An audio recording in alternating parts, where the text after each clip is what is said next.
स्वागत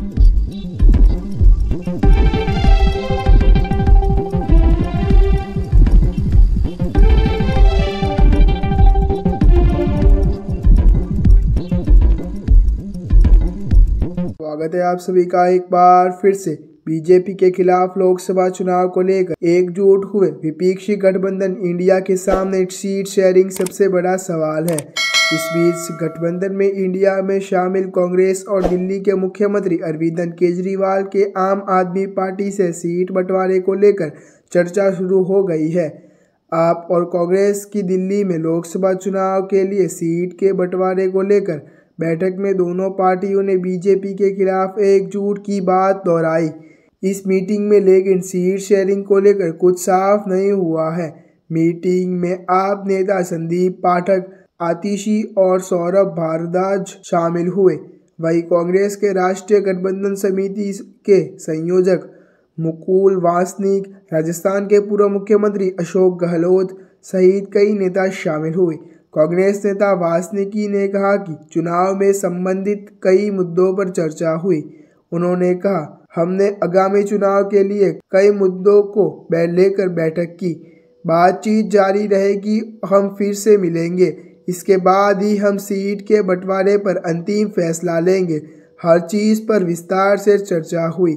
हम एक साथ चुनाव लड़ेंगे, हम बीजेपी को शिकस्त देंगे। सीट शेयरिंग की चर्चा के बीच सूत्रों ने बताया कि सोमवार की बैठक में आप और कांग्रेस के बीच पंजाब को लेकर कोई बात नहीं हुई।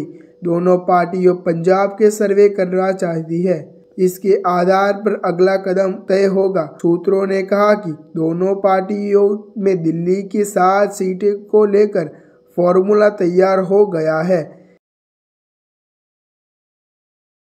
सहमति बनी है तो वही कांग्रेस 3 सीटों पर लड़ सकती है। आपकी दिल्ली और पंजाब में सरकार है। ऐसे में आप और कांग्रेस के बीच पंजाब में तालमेल पर फैसला सर्वे के रिपोर्ट आने के बाद होगा। पंजाब के 13 लोकसभा सीटों में से 7 कांग्रेस के पास है, वही आपके 1 सांसद है। ऐसे में कांग्रेस गठबंधन में ज़्यादा सीटें चाहती है तो वही न्यूज़ एजेंसी पीटीआई के सूत्रों के हवाले से कहा कि आप इसके लिए राजी नहीं हैं। न्यूज़ एजेंसी पीटीआई ने सूत्रों के हवाले से बताया कि आप गुजरात, गांव और हरियाणा में भी कांग्रेस से सीट चाहते हैं। ये ऐसे समय सामने आ रहा है जब हाल ही में आपने राष्ट्रीय संयोजक केजरीवाल ने कहा कि चेतर वसावा आम चुनाव में भरूच लोकसभा सीट से पार्टी के उम्मीदवार होंगे। केजरीवाल ने इस ऐलान को कांग्रेस पर प्रेशर के तौर पर देखे जा रहा है। ऐसे ही अच्छे न्यूज़ जानने के लिए आप हमारे YouTube चैनल को सब्सक्राइब करना ना भूलें।